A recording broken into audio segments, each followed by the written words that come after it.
సన్నిట్లో సడేమియా. తన మీద ఉన్న అవినీతి కేసులన్నీ దొంగచాటుగా క్లోజ్ చేయించుకుంటా ఉన్నాడు. ఇది బెయిల్ కండిషన్స్ వైలేషన్ కాదా అని అడుగుతా ఉన్నాను.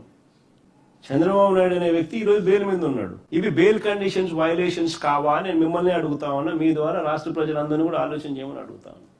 తానే దొంగ, తానే పోలీస్, తానే పబ్లిక్ ప్రాసిక్యూటర్, తానే అధికారుల మీద ఒత్తిడి తీసుకువచ్చి తాను తన మీద కేసును విడ్రా చేసుకుంటున్నాడు. మరి దీన్ని ఏమంటారని అడుగుతా ఉన్నా.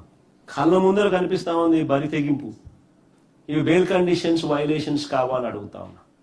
చంద్రబాబు అవినీతిపై ఫిర్యాదు చేసిన అధికారులను ఆయన బెదిరించి, వారిని భయపెట్టి, వారి చేత అబద్ధపు వాంగ్మూలాలు చెప్పించి గవర్నమెంట్గా తానే పిటిషన్లు వేసి ఒక్కో కేసు మూసివేస్తున్నాడు.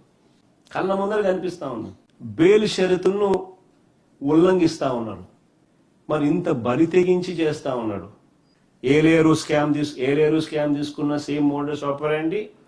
ఎన్టీఆర్ను వెన్నుపోటు పొడిచి ఆ పార్టీ బ్యాంక్ అకౌంట్లను, ఆ పార్టీ గుర్తును లాక్కోవడం దగ్గర నుంచి మొన్నటి తెలంగాణ ఎమ్మెల్సీ ఎన్నికల్లో ఓటుకు కోట్లు ఇస్తూ ఆడియో టేపులు, వీడియో టేపులతో అడ్డంగా దొరికిపోయిన కేసు నుంచి ఇవాళటి ఈ కేసు వరకు చట్టం